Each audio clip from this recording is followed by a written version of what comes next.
राहुल दिल्ली के एक मुर्दाघर में ऑपरेटर का काम करता था। वह अपनी पत्नी मीना और छोटे भाई कमल के साथ वहीं पास के एक घर में रहता था। कुछ दिनों से उसके पत्नी की सेहत अच्छी नहीं थी। उसके इलाज के लिए अधिक पैसों की आवश्यकता थी। राहुल पैसों की कमी के कारण मुर्दाघर में ओवर टाइम भी करता था। शनिवार की रात राहुल को काम करते करते करीब 10 बज चुके थे।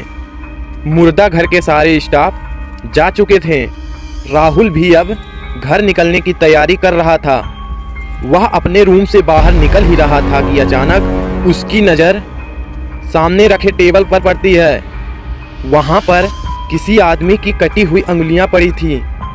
राहुल हड़बड़ाहट में जैसे ही सीढ़ियों से नीचे उतरने लगा, तभी मुर्दाघर से किसी के हुंकारने की आवाज़ सुनाई पड़ती है।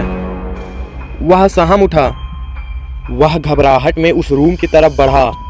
अंदर जाने के बाद उसने वहाँ पर ऐसा मंजर देखा कि उसके पैरों तले ज़मीन खिसक गई। राहुल चीख उठा, हे भगवान, ऐसा कैसे हो सकता है। वहाँ की सारी लाशें बेड से नीचे गिरी थी और सभी के चेहरे से पर्दा हट चुका था। राहुल यह सब सोच ही रहा था कि कैसे हुआ।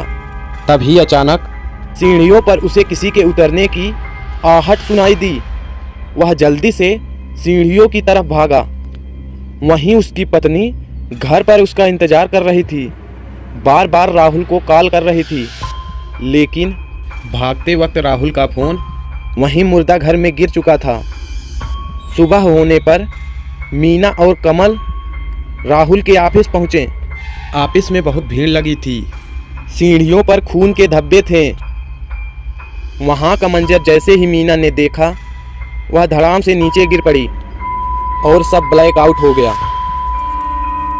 क्या हुआ राहुल के साथ? मीना मुर्दाघर के बाहर क्या देखी और सीढ़ियों पर खून कैसा था? जानने के लिए चैनल को सब्सक्राइब कर लो और कमेंट में पार्ट 2 लिख दो। मिलते हैं अगली सच्ची घटना के साथ।